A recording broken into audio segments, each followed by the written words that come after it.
All right, guys, I'm gonna start by making a line that has a slight wave to it, but is horizontal. It touches one side of the paper and another. Now I'm going to make what's called a vanishing point, and I'm not actually gonna draw it, I'm just gonna kind of point to it here with my finger. A vanishing point is what something moves back towards in space as it gets further away. And since we're making a landscape here, this is further away than this, the front of our paper. So I'm gonna make a line that angles from that imaginary point out to the edge of my paper. The line is going to go almost at an opposite diagonal on the other side. And then I'm going to make parallel lines, lines that don't intersect, the same line in different places next to that line. This is starting to look a lot like a field full of crops on a farm, just like in Grant Wood's painting.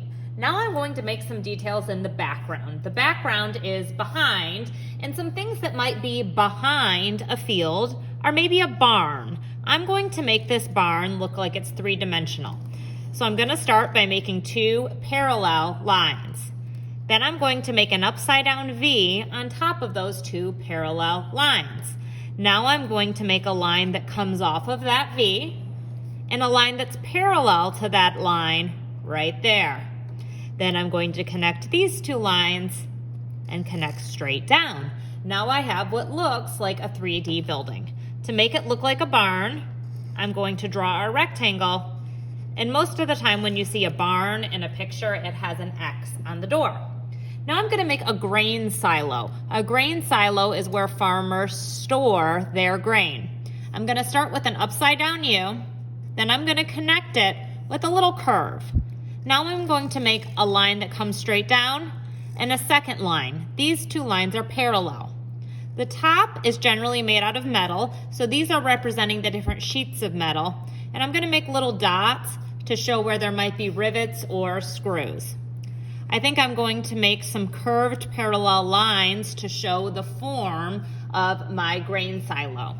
Maybe I'll make a great big sun for a sunset. I could make lines that radiate off of my sun. Maybe I'll go all the way to the edge of my paper here. I think I might add a tree in this corner. And then I'm going to be ready to start adding pattern. I'm going to add a different pattern inside each of these sections. So for example, in this section, I'm going to make wavy lines. Maybe I will make cross-hatching lines in this section. Cross-hatching is just kind of a fancy way of saying like tic-tac-toe lines. I think I'll do polka dots. You have a worksheet that gives you a lot of different examples. Are these the only examples in the whole wide world? Nope. If you can think of a different pattern that you might like, you're welcome to add it to yours. The worksheet is just to give you some ideas of things you might like to use, or maybe you would like to use something totally different. I think I'm going to switch things up here. A zigzag line is on the worksheet, but what isn't on the worksheet is intersecting zigzag lines. So it's kind of like a mix of cross-hatching and the zigzag. I think in this area, I'm going to do 1, 2, 3 lines. And what I'm doing is I'm doing opposite. Horizontal, vertical, horizontal, vertical. And it's like I'm taking turns.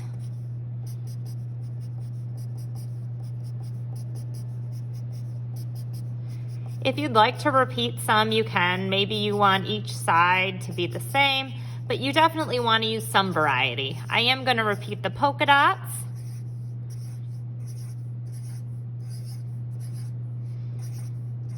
And I think I'll make like a scalloped line in this area. Now I'm going to hit my pause button because I'm ready for the next step. I did my drawing straight away in permanent marker. If you decided to work in pencil first, you're going to trace your artwork with the permanent marker, and then you're going to switch to a water-based marker. We are going to be turning markers into paint today, and this is how. You're gonna take a marker and fill the area you want to be that color. I think I'm gonna add some purple sections in this center area here.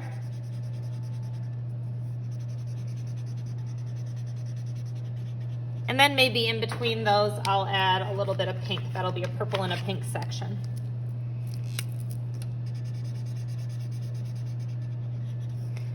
And then what I'm going to do is I'm gonna take water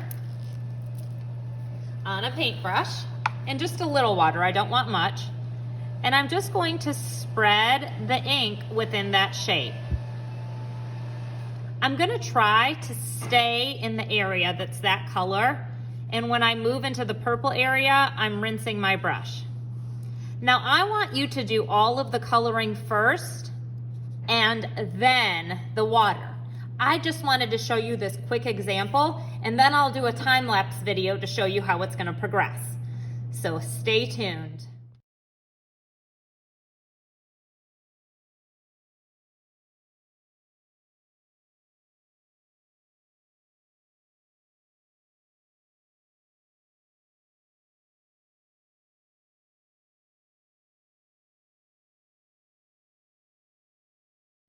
And you can see I'm almost done here, but I just wanted to slow down for a minute and show you what I don't want you to do.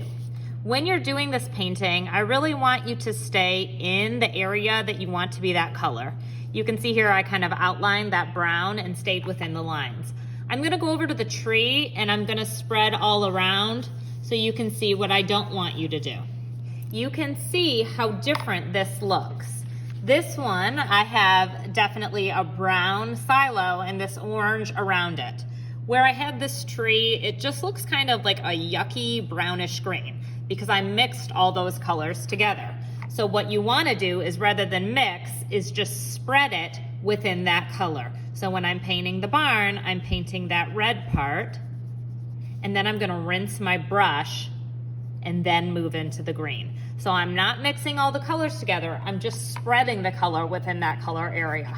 And when you're done, you're gonna have a beautiful, bright landscape inspired by the farmland of Grant Wood, but also with your own personal patterny spin. Good job.